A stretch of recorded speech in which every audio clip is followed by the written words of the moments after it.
السلام عليكم. ازيكم عاملين ايه؟ طبعا شفنا الماتش اللي فات، الاهلي وانتر ميامي، وسريعا ضربة جزاء تريزيجيه سريعا، عقوبة نزلت على تريزيجيه بخصم مليون جنيه اللي هي مكافئته في المباراة، علشان تكونوا عارفين ان مكافأة كل لعيب في المباراة مليون جنيه، ولو كانوا كسبوا الماتش كانت هتبقى 2 مليون جنيه. وعندي خبر مش اكيد يعني ان كابتن محمد يوسف المدير الرياضي للنادي الاهلي قرر ان هو هيخصم او هيتغاضى عن الخصم بتاع تريزيجيه، العقوبه يعني لو النادي الاهلي صعد لدور المجموعات. تمام.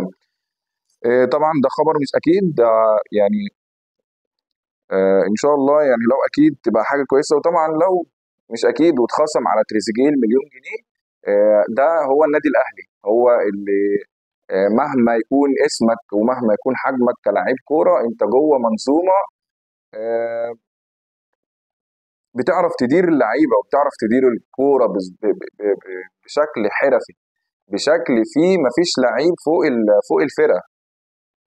طبعا انتوا عارفين لو تريزيجيه في مكان تاني، لو كان ضرب لعيب وخد منه الكرة وشاط ضربة الجزاء عادي، ما كانش هيحصل اي عقوبة ولا اي حاجة. فلا، ده النادي الاهلي وهو ده اللي اتعودنا عليه من زمان.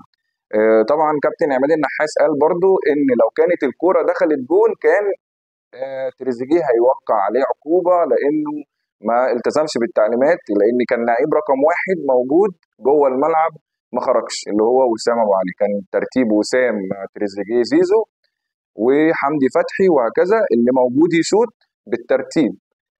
وسام كان موجود وزيزو قال له سيبها لوسام، ده ما حصلش. تريزيجيه خد الكرة وشاطها وحصل اللي حصل وتوقع عليه العقوبة. ان شاء الله لا نصعد من المجموعات ويكون الخبر ده اكيد لكابتن محمد يوسف يتغاضى عن العقوبة. آه، تريزيجيه لعيب كبير وان شاء الله يحقق حاجة في كأس العالم ده بإذن الله. تمام. طبعا انتوا عارفين احنا عندنا ماتش هنا اللي جاي مع بالميراس. طبعا آه، بالميراس وبورتو اتعادلوا الماتش اللي فات 0-0 امبارح، و او اول امبارح قصدي. والنهارده ان شاء الله عندنا تشكيل متوقع لنتيجه للتشكيل بتاع النادي الاهلي، وهنتوقع ان شاء الله برضو النتيجه بتاعه الماتش. آه، الفرق العربيه طبعا عندنا الترجي قابل فلامينجو وكسب، طبعا للاسف فلامينجو كسب 2-0. ان شاء الله نتمنى التوفيق للترجي وكل الفرق العربيه. عندنا النهارده ماتش مع الوداد والسيتي هيلعبوا ان شاء الله، والهلال والريال، وغدا باذن الله العين واليوفي. نتمنى طبعا التوفيق لكل الفرق العربيه وبالاخص طبعا الاهلي وبالميراس. الاهلي طبعا ان شاء الله هيلعب بكره الساعه 7 باذن الله. نسترجع التاريخ بتاع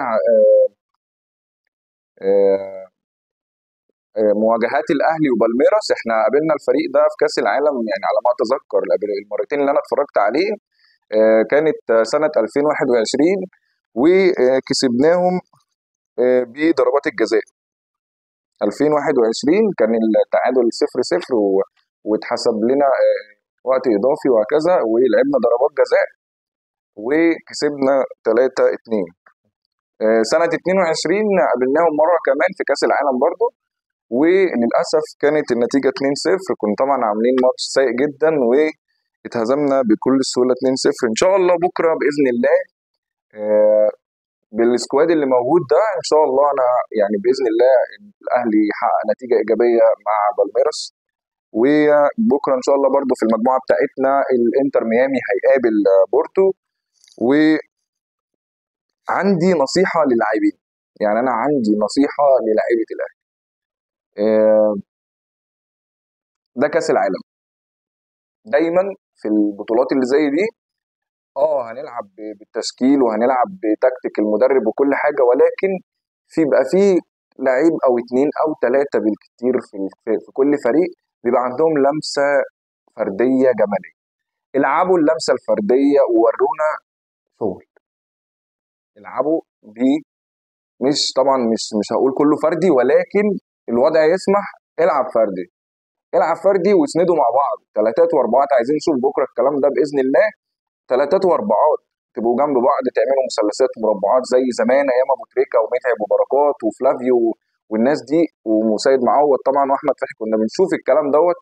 الاظهره كانت بتطلع، الجناحين كانوا بيضموا على بعض، خط الوسط ثابت متمركز، حسام عاشور المسمار.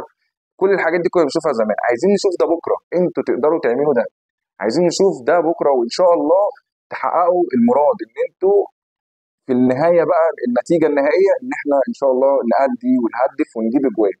احنا عايزين نشوف ده بكره باذن الله. تمام. عندنا التشكيل المتوقع.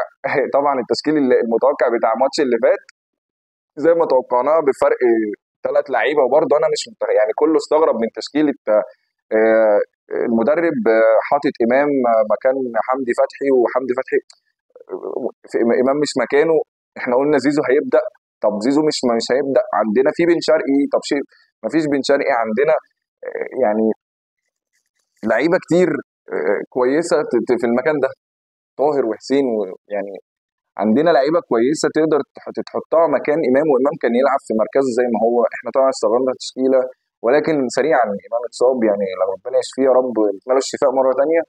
اه اتحط امام، خرج امام، نزل زيزو. طب ما كمل بدايه بقى. زي ما قلنا التشكيل المتوقع هيكون باذن الله الشناوي في حراسه المرمى. اه نفسي اشوف على الشمال بقى يحيى عطية الله بدل احمد نبيل كوكا. احنا شفنا كوكا في الماتش اللي فات نوع عرضيات، عايزين نشوف بقى يحيى عطية الله هيعمل ايه الماتش اللي جاي لو ان شاء الله لعب. ياسر ابراهيم وبيكم. احنا شفنا داري كويس كل حاجه ما عدا ان هو يطلع بالكوره او يلعب كوره لقدام. عايزين نشوف بقى بيكم. احنا شفنا بيكم بيلعب في ماتش باتشوكا، واحنا جايبين لعيب بيسد مكان عبد المنعم. عبد المنعم مشي، جه بيكم، نزل لي بيكم بقى عايزين نشوفه مع ياسر ابراهيم. طبعا ياسر ابراهيم كان شايل الدفاع لوحده الماتش اللي فات، يعني احنا شفنا ياسر آه ابراهيم ما شاء الله ادى اداء ولا اروع. يعني يمكن احسن مره اشوف فيها ياسر ابراهيم بيلعب مع النادي الاهلي كان الماتش اللي فات ده. وعلى اليمين طبعا محمد هاني، قدامهم حمدي فتحي ومروان عطيه ومحمد علي بن رمضان، زيزو وتريزيجيه، زيزو وتريزيجيه، زيزو وتريزيجيه. احنا الماتش اللي فات لعبنا بتريزيجيه وامام عاشور، وما شفنا يعني امام عاشور خرج ما كملش 10 دقائق وخرج، نزلت زيزو، وبعد كده لعب زيزو 60 دقيقه ولا 65 دقيقه ونزلت، وخرجته ونزلت مكانه طاهر. فليه؟ ولا الشحات، فليه يعني احنا عايزين نشوف زيزو بيبدا الماتش ومع جنبه الناحيه الثانيه تريزيجيه، ولما يا سيدي هيعدي ال 60 دقيقه ولا هو مش قادر يكمل خرجه ونزل مكانه الشحات او طاهر. يعني عايزين نشوف الثنائي بتاع زيزو وتريزيجيه كده. وعندنا بن شرقي برضه، يعني لو بن شرقي برضه جاهز ويقدر يلعب، وتريزيجيه خلاص والوقت يسمح والدنيا حلوه وتمام التمام، وتريزيجيه عمل اللي عليه وزياده وخلاص، نزل شرقي، نزل بن شرقي. احنا جايبين ليه الناس دي؟ احنا عايزين نشوف الناس دي في الماتش اللي جاي ان شاء الله.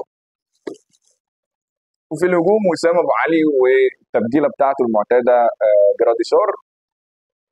عايز اقول بس يا جماعه انتوا الماتش اللي فات احنا يعتبر اول ماتش رسمي مع لعيبه كتير جديده، والمدير الفني ما هو جديد برضه.